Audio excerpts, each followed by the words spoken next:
tu demandes à un homme ce qu'il recherche vraiment dans une relation, il va toujours te dire un mot.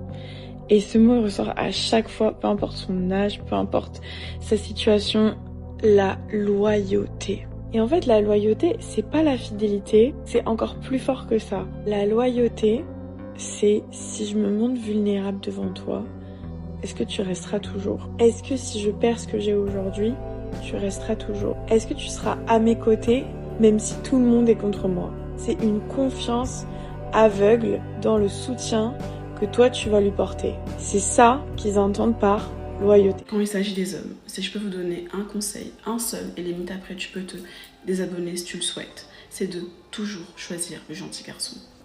Toujours choisir le gentil garçon.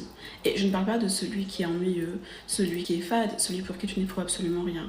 Non, je parle des personnes qui sont profondément bons, dans l'âme presque. Les hommes les plus gentils que j'ai rencontrés dans ma vie étaient également les personnes les plus fortes mentalement et physiquement, et parfois même marquées par des histoires très sombres. Et là, je parle pas des gangsters de quartier qui finissent en garde à vue tous les 4 matins, non, je parle de vrais hommes, qui malgré tout ce qu'ils ont vécu, sont restés bons. Parce qu'un homme, un vrai, c'est que sa force ne se mesure pas à son agressivité, non, mais à sa capacité à te protéger. Parce que oui, les femmes sont biologiquement beaucoup plus vulnérables que les hommes, et un homme qui t'aime, il le sait ça. Donc il veille sur toi. Choisis pas celui qui t'écrase, qui se moque de toi, ou qui te pousse un peu trop fort, même en rigolant. Tu vois ces petits détails, ces petits gestes, les paroles rabaissantes juste pour rire, la main qui serre un peu trop fort sans que t'aies rien demandé, les surnoms humiliants, même dans une chanson. Ces signes-là, c'est jamais rien. C'est jamais rien. Ce sont ces hommes-là qui finissent par te détruire, mentalement, physiquement et même émotionnellement. L'antithèse du gentil garçon. Alors, si tu veux savoir si t'es en face d'un homme gentil, il te traite en public, au lit, devant ses potes, mais surtout seul, quand personne ne regarde. C'est là que tu sauras. S'il y a des hommes qui ont écouté jusqu'ici, sachez que oui, évidemment, on aime les hommes virils. On aime les hommes forts, bien sûr. La vraie virilité, elle se voit dans la douceur, dans le respect que tu accordes à tes proches et surtout à ta femme. Mais sachez qu'à la fin de la journée, une femme voudra toujours finir avec un homme bon. Je vous souhaite de finir avec un homme bon. Et pour ça, il faut commencer avec un homme bon. Je l'ai dragué aujourd'hui, mais je me dis, mais j'ai déconné.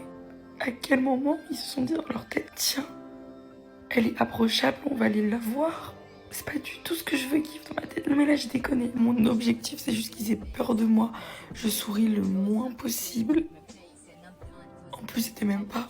Il marchait et il me parle. C'est qu'il est dans une voiture. Une belle voiture, top. Putain, c'est ça. En fait, la voiture, elle était belle, j'ai dû regarder la voiture. Ah putain. Voilà, c'est ça mon problème, je suis trop superficielle. Il faut que je fasse un rebranding. Là, je sais pas ce qui se passe, mais là, ça va pas du tout. Il était en voiture et il est revenu. Il s'est garé et vraiment, il est sorti de la voiture comme dans la Terre-Ité, avec les princes de l'amour, avec les fleurs et tout. Comme ça, sans fleurs. Et j'étais en mode, mais ça, on est censé avoir 2 gosses, on est censé être en place avec un mec qui gère. J'ai l'impression que la réussite elle passe à travers le fait de trouver quelqu'un et d'avoir des enfants. Ça, d'un côté, je suis d'accord parce que je me dis ouais et tout, ils prennent de l'âge et j'aimerais aussi qu'ils voient mes enfants et tout, mais ça me peine de ouf parce que dans ma tête, je me dis que je suis pas prête. Parce que je fais mes ventes et tout ça, mon site internet et tout, c'est ça qui me passionne. Je regarde même pas les heures quand je travaille dessus.